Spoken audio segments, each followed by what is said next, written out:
Congrats అమ్మ, చక్కగా pregnancy test positive వచ్చింది. Thank you madam. మేడం నాకు డౌట్ మేడం, నాకు పీరియడ్ 15వ తారీఖు వచ్చింది మేడం. నాకు 1st తారీఖున పిండాలు వేశారు మేడం. అవును. నాకు డెలివరీ డేట్ ఎప్పుడు మేడం?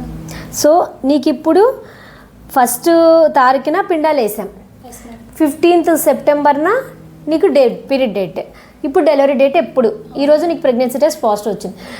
వెరీ గుడ్ క్వశ్చన్ అండి. చాలామంది ఐవీఎఫ్ పేషెంట్స్ ఏమనుకుంటారంటే, ఇప్పుడు మేడం నాకు 1st పిండాలు వేశారు, 15th ఈరోజు టెస్ట్ పాజిటివ్ వచ్చింది, మరి నా డెలివరీ డేట్ ఎప్పటి నుంచి క్యాలిక్యులేట్ చేయాలా? మీరు పిండాలు వేసినప్పటి నుంచా, నా పీరియడ్ నుంచా, లేకపోతే ప్రెగ్నెన్సీ టెస్ట్ పాజిటివ్ ఉన్నప్పటి నుంచా? సో ఇది ఏంటంటే అండి, ఐవీఎఫ్ అయినప్పటికీ కూడా డేట్స్ మీకు న్యాచురల్ ప్రెగ్నెన్సీ లాగానే మేము వేస్తాం. సో న్యాచురల్ ప్రెగ్నెన్సీలో మామూలుగా 12 రోజు 14 రోజు ఎగ్ రావటం, అది పగిలి రిలీజ్ అవ్వటానికి ఒక 2 రోజులు, తర్వాత స్పర్మ్తో కలిపి బేబీ ఫామ్ అయ్యి ఆ బేబీ కూర్చోటానికి 5 రోజులు, అంటే దగ్గర 18వ రోజు 19వ రోజు బేబీ కూర్చుంటుంది. సో దాని విధంగా వచ్చేలాగా న్యాచురల్ సైకిల్లోనే మనం ఐవీఎఫ్ చేస్తాం.